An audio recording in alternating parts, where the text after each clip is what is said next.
বিভিন্ন জায়গা থেকে দর্শক তারা 300 ফিটের দিকে যাচ্ছে। আপনাদের সরাসরি যুক্ত করেছি রাজধানীর 300 ফিট সড়ক থেকে। আপনাদের যদি জানাতে চাই, আজ সকাল 11:55 হযরত শাহজালাল আন্তর্জাতিক বিমানবন্দরে অবতরণ করার কথা রয়েছে বিএনপির ভারপ্রাপ্ত চেয়ারম্যান তারেক রহমানের। তার এই আগমনকে ঘিরে এরই মধ্যে এই 300 ফিট এলাকায় নেতাকর্মীদের উপচে পড়া ভিড় আমরা লক্ষ্য করছি। সরাসরি আপনাদের যুক্ত করেছি সেই 300 ফিট সড়ক থেকে। যদি জানাতে চাই, এখান থেকে প্রায় 1.5 থেকে 2 কিলোমিটার দূরেই তৈরি করা হয়েছে তারেক রহমানকে সংবর্ধনা জানানোর জন্য যে সংবর্ধনা মঞ্চ রয়েছে, সেই সংবর্ধনা মঞ্চ যেখানে তারেক রহমানকে সংবর্ধনা জানানো হবে। আপনারা জানেন, দীর্ঘ 17 বছর পরে দেশের মাটিতে পা রাখছেন বিএনপির ভারপ্রাপ্ত চেয়ারম্যান তারেক রহমান। তার এই আগমনকে ঘিরে নেতাকর্মীদের মধ্যে এক ধরনের উদ্দীপনা কাজ করছে। নেতাকর্মীরা, বিএনপি সহ তাদের যে সকল অঙ্গ সংগঠনের নেতৃবৃন্দরা রয়েছে, তারা অনেকটা উজ্জীবিত হয়ে গিয়েছে। গত কয়েকদিন ধরেই কিন্তু এই 300 ফিট সড়কে রাজধানী সহ দেশের বিভিন্ন জেলা উপজেলা থেকে নেতাকর্মীরা আসছেন তারেক রহমানের এই সংবর্ধনা অনুষ্ঠানে যোগ দেওয়ার জন্য। এবং সেই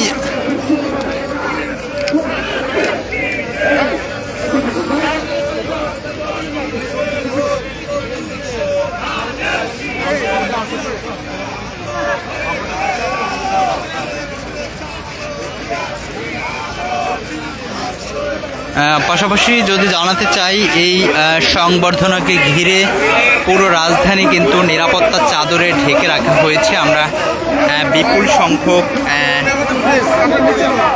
সেনাবাহিনী, পুলিশ এবং র্যাব সদস্যদের কিন্তু এই যে 300 ফিট এলাকা রয়েছে, সেই 300 ফিট এলাকায় আমরা দেখতে পাচ্ছি। সকাল থেকে রাজধানীর যে বিমানবন্দর সড়ক রয়েছে, সেই বিমানবন্দর সড়ক থেকে শুরু করে পুরো এই যে 300 ফিট সড়ক পর্যন্ত এই পুরো সড়ক জুড়ে নেতাকর্মীদের উপচে পড়া ভিড় আমরা লক্ষ্য করেছি। পাশাপাশি যদি জানাতে চাই যে এই আগমনকে ঘিরে দেশের বিভিন্ন জেলা উপজেলা এবং রাজধানীর বিভিন্ন থানা থেকে এই নেতাকর্মীরা 300 ফিট এই সড়কে জড়ো হচ্ছেন এবং এটিকে লক্ষ্য করে আইন শৃঙ্খলা রক্ষাকারী বাহিনীর সদস্য যারা রয়েছে, তারা কিন্তু কঠোর অবস্থানে রয়েছে। যদি জানাতে চাই যে এই সড়কের পুরো বিমানবন্দর থেকে রাজধানীর উত্তরার আবদুল্লাহপুর থেকে শুরু করে এই পুরো সড়ক জুড়ে কিন্তু নেতাকর্মীদের উপচে পড়া ভিড় আমরা দেখেছি। পাশাপাশি আইন শৃঙ্খলা রক্ষাকারী বাহিনীর তারা কিন্তু সতর্ক অবস্থানে রয়েছে। বিশেষ করে সেনাবাহিনী, র্যাব, পুলিশ, বিজিবি সহ কয়েক স্তরের নিরাপত্তার চাদর দিয়ে ঢেকে রাখা হয়েছে এই পুরো রাজধানীর প্রতিটি সড়ক। বিশেষ করে আবদুল্লাহপুর থেকে এই 300 ফিট এবং বনানী মহাখালী থেকে এই 300 ফিটগামী যে সড়ক রয়েছে, এই পুরো সড়ক কিন্তু নিরাপত্তার চাদরে ঢেকে রাখা হয়েছে। আমরা নেতাকর্মীদের সঙ্গে কথা বলেছি, তারা আমাদের যেমনটি জানিয়েছেন, আসলে দীর্ঘ 17 বছর পরে তাদের প্রিয় নেতা যেহেতু দেশে আসছেন, সে কারণে কিন্তু তাদের মধ্যে তারা উজ্জীবিত হয়ে গিয়েছেন। এবং তারা যেটি বলছেন, তারেক রহমান দেশে ফেরার পরে আসলে দেশে যেহেতু অস্থিতিশীল পরিস্থিতি বিরাজ করছে, সে কারণে তারেক রহমানের এই মুহূর্তে দেশে আসাটা খুবই জরুরি। এবং তিনি দেশে আসার পরে দেশের যে সার্বিক পরিস্থিতি, অর্থাৎ যে অস্থিতিশীল পরিস্থিতি চলছে, সেটি স্বাভাবিক হয়ে যাবে, এমনটি কিন্তু এখানে যে সকল নেতাকর্মীরা এসেছেন তারা বলছেন। জানেন, গতকাল রাত 12:15টার দিকে লন্ডনের হিথ্রো বিমানবন্দর থেকে ঢাকার উদ্দেশ্যে রওনা করেছেন বিএনপির ভারপ্রাপ্ত চেয়ারম্যান তারেক রহমান, এবং তিনি বিমান বাংলাদেশ এয়ারলাইন্সের একটি ফ্লাইটে কিন্তু ঢাকার উদ্দেশ্যে রওনা করেন, এবং তিনি যে ফ্লাইটটিতে আসছেন সেই ফ্লাইটটি কিন্তু ইতিমধ্যে ভারতের আকাশ অতিক্রম করেছে, আরও ভারতের আকাশে প্রবেশ করেছে আরও বেশ কিছুক্ষণ আগে, যেমনটি আমরা জানতে পেরেছি। সেই তাকে অবতরণ করা যে বিমানটি সেটি সিলেট বিমানবন্দরে নামবেন এবং সেখানে কিছু সময় যাত্রা বিরতি দিয়ে হযরত শাহজালাল আন্তর্জাতিক বিমানবন্দরে আসবেন।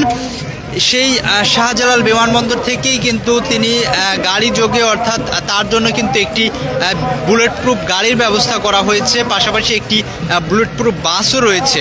তো সেই গাড়িতেই করে তিনি রাজধানীর যে 300 ফিট এলাকা রয়েছে সেই 300 ফিট এলাকায় আসবেন, এবং তার জন্য যে সংবর্ধনা মঞ্চ বানানো হয়েছে সেই সংবর্ধনা মঞ্চে তারেক রহমান সংক্ষিপ্ত সময়ের জন্য কিন্তু নেতাকর্মী এবং দেশবাসীর উদ্দেশ্যে কথা বলবেন।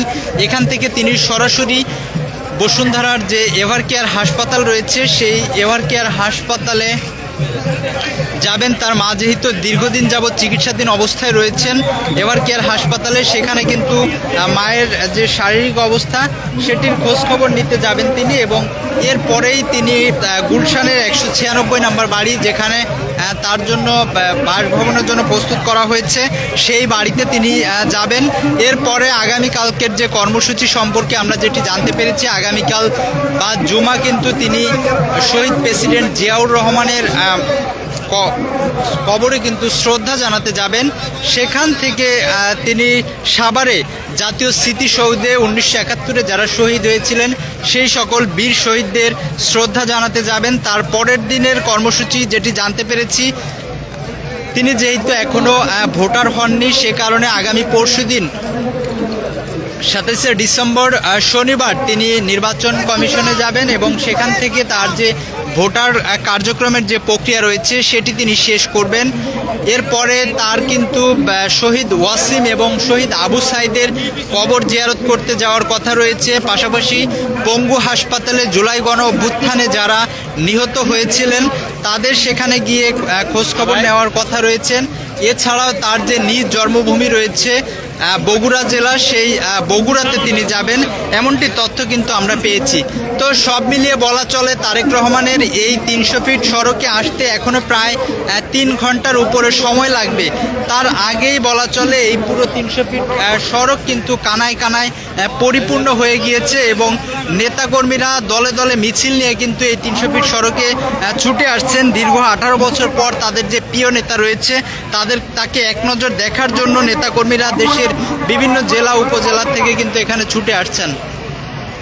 এই ছিল রাজধানীর 300 ফিট এলাকা থেকে তারেক রহমানের আগমন উপলক্ষে নেতাকর্মীদের সমাগমের সর্বশেষ পরিস্থিতি।